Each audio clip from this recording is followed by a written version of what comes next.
Erotic store employees, what are some interesting stories/excuses people have given when buying toys/equipment? NSFW. Long post. One sticks out in my mind. We had a woman in her 60s 70s that came in and bought an excessive amount of DVDs. They were all different kinds too. Hetero, homo, fetish, everything. I was so caught off guard I started talking to her about free porn sites, but she said her son prefers DVDs. I must have given her an odd look, so she elaborated and said her son was mentally challenged and had been sexually inappropriate behaviors in the past, so she bought him the movies and no more incidents. I didn't believe her until she came back in a week later with her son. I spent the next 2 years seeing them every 2 weeks or so. She started coming in and handing me cash and would go sit in the car while he made his selections. He was nonverbal and I'd have to help him pick out the movies and filter for anything that looked particularly aggressive per her request to me. I eventually started keeping DVDs to the side for him and would give him the free promotional DVDs and sample lubes we'd get. TLDR, old woman buying porn for her mentally challenged son turns out to be telling the truth.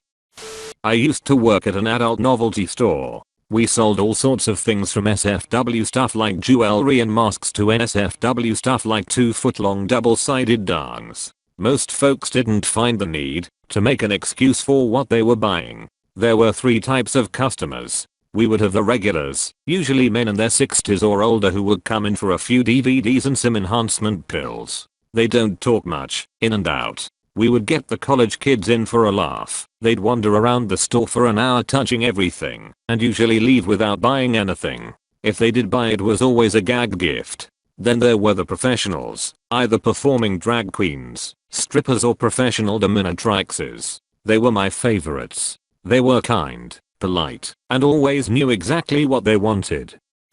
My first wife used to sell sex toys. She'd go to conventions with other sex toy sellers and distributors. One of the sellers had a market surrounded by 3 colleges, one of them Ivy League. She said that she had so many college-age women who didn't know how anything worked down there that she started carrying pamphlets for Planned Parenthood. So this is your body, 12 facts about your cycle, and other honest-to-goodness educational materials.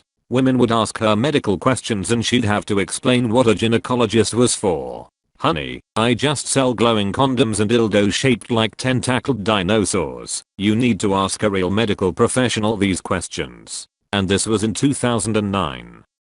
Not a worker, but a customer. I wandered into one and asked for the most embarrassing, inappropriate gag gift to give to a guy at his bachelor's party. Many years ago somebody told me that you could buy an inflatable sheep at those stores, so I was hoping to find something like that in there, or maybe a horse relay you could screw, or the world's smallest penis pump. The cashier looked at me very strangely/suspiciously and said they didn't sell anything like that. I don't think she believed it was a gag gift. I worked at a hospital, but the story is NSFW, and he was using a sex toy. As an X-ray tech I saw several weird X-rays. One in particular was an action figure inside a man's rectum. As I handed him those rays he says, well, I'm sure you saw those rays and have questions. Well, I was playing with my daughter in the bathroom and slipped, and I fell right on the dang thing. I remained silent, but my first thought was, why are you playing with your daughter naked?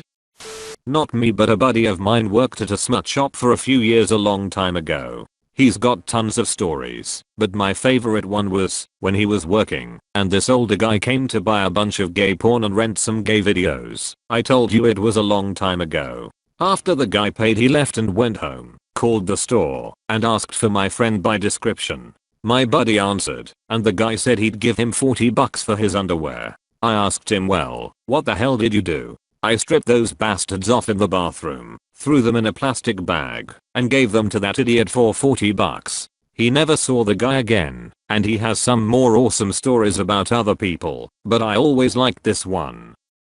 This is not me, but it's a story I read way back in the olden days before even web-based message boards existed, and you used email message boards. So, dude worked at a smaller video rental store back in the day, where they didn't have enough staff to have someone watching just the adult section, which was separated off into its own restricted room. They had had a lot of trouble with people going in there, seeing that they were alone, and basically wanking it to the porno box covers. So they installed a security camera and an intercom/PA system so that whoever was working the front could keep an eye on things and tell people to knock it off if they tried anything funny. Well, one day, our dude was working the front when he caught somebody acting suspicious on the porn cam. When pervert looked around and started reaching into his pants, employee hit the PA button and yelled, "Put it down." Pervert jumped out of his skin when suddenly the voice of God rang out of nowhere telling him to put the porno down, and he went tearing out of there like a scalded dog. Customer here had an awkward conversation with the poor gal behind the counter. I was looking for a good male massager, but wanted to know if she had any good recommendations. I was previously ripped off through some recommendations online that turned out to be cheap Chinese pieces of junk. The product page is artificially bolstered by botnets and fake reviews. The most pleasure the device gave me was the comedy gold of its English instruction booklet. So I wanted a human's perspective, somebody who actually handles these kinds of things on the daily. Something that won't die after a month. I trust your judgment over internet reviews. Tried a couple recommended products online and got burned both times. Oh wow, she reels in surprise. I'm sorry to hear that. Did you have to see a doctor? If there's one thing I love about sex shop workers, they have a fantastic way to not make me feel like the most awkward person in the room. Bless her heart. I was tempted to leave them a 5-star Google Guides review using my real email address to really emphasize how grateful I was. I've got a story that sort of fits this thread.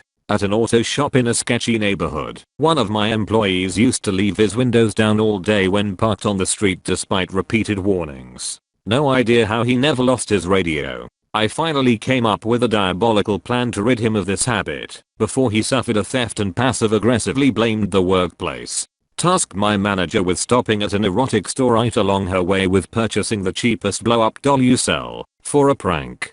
Got a real beauty for under $20 with printed on fishnets and an undignified looking mouth. Next afternoon, I poked an air hose out the side of the building and blew her up, then went to carry her across the street through a bunch of cars waiting at the signal. Everyone looked on with interest and amusement as I pantomimed and settled her into the driver's seat of his car. Then I went back in and with mock seriousness said, "Monty, there's a lady in your car." He already suspected something fishy, so he wandered out with no special urgency in his step as everyone else followed to watch. It was hilarious watching him try to deflate her as quickly as possible, squeezing and pushing in variants of spooning and the Heimlich maneuver, while another wave of signal waiters enjoyed the spectacle. Then he did the march of shame back, trying to look angry with me without success. He never did leave his car open and unlocked again, though. I think I may have actually embarrassed the clerk last time I went down to Ye Old Romantics. I needed a new vibrator because mine had died like 6 months ago. I was deliberating trying something different for like 10 minutes before I said "Uck it" and got the same model I liked. I got up to the register and she checked it all out and offered to me to test it myself. "Oh no, I'm good. I've owned this model before," I said as she put her own hand against the surface and immediately had an "oh shit" expression. The low setting is the only one I use, but some people used to really weak vibrations are probably shocked by it. She asked if anything else had piqued my interest. I said kinda. I think I'm just kinda happy with this one though. My old one lasted 2 years before the motor burned out. She was clearly holding and giggles and definitely laughed as she offered me my receipt and was red in the cheeks. Like, "Miss Lady, why are you working in a sex shop if comments of that caliber are enough to make you snort?" I've worked at a sex shop for the last 5 years. If the customer feels the need to make an excuse for what they are buying, it's rarely an interesting one. Usually they say it's a gag gift, but some of the bigger dildos are over $100 US, so it would be a lot of money to spend for a gag. I always tell them once they pay for it, I could really care less what they do with it. The one time I did care was when a really weird guy came in saying he wanted a huge butt plug to rape his wife with because he had caught her drinking. I told him I wouldn't sell him anything if I thought he was going to hurt someone with it, and he left. I like to pride myself on making the customer feel as comfortable as possible. I would never shame someone for their kink. First, because I'm not an asshole, but also because that's just going to cost me sales. So whatever the customer is looking for, I'm here for it. Let's talk about it. You into pegging? Great. I'll give you 20% off if you get a toy with the strap on. You into water sports? Why not? We have open mouth gags and this cool little stool with an opening so she can squat right over you and let it fly. You like to wear panties and lingerie? Remember to go a size up for women's wear. If you're normally a medium, get a large. If you're normally a small, get a medium ECT. You need a good vibrator? 3 things you want to look out for are: is it silicone? Is it rechargeable? Does it have a warranty? A good clit rocket like that will run about $50 and up, but you don't need to spend more than $80. I run a shame-free environment when I'm working. One day my girlfriend and I were horny, and our fingers could only do so much. Since I had recently moved to a new state, I wasn't quite as familiar with the area and I didn't know by memory where the nearest adult store would be located. We relied on my Maps app to take us to our destination. However, it didn't take us to a place where we could buy as many dildos as we could ever want. It instead told me to go into a freaking military base. I ended up pulling up to the gate area where some guys in camo asked us if we had a visitor's pass. I was honest with him and told him, I have no idea where I am. I'm just following my Maps program, and it told me to come here. The young man then asked me where I was going. I tried to respond with a vague answer, but he kept persisting. I'm a bit too awkward to tell this dude where 2 young lesbians were trying to go. Eventually he asked, are you looking for the arts and crafts place nearby? We said yes, and that answer was good enough for him. We turned around and found the right place, which was closed anyways. Not mine, but a family friend that worked at a pawn store where they sold toys. Pretty sure this story has gotten around too by now. They had all the normal stuff you'd expect at a porn/sex toy shop, including a selection of various sized butt plugs. Now normally they didn't judge, but they had this novelty butt plug that was, as they said, I kid you not, the size of a dinner plate, that everyone would laugh at and then buy something reasonably sized. Until one day this stereotypical guy trying to keep a low profile came in and avoided everyone until there were no other customers in the building, then went up and said in practically a whisper, I want that butt plug there. Okay, which one would you like? The big one? This one? No. I mean the big one. He bought it and left, and again my friend was not one to judge, but even they were going, how the hell was this guy not shitting himself while walking if his ass was loose enough to get that thing up in there?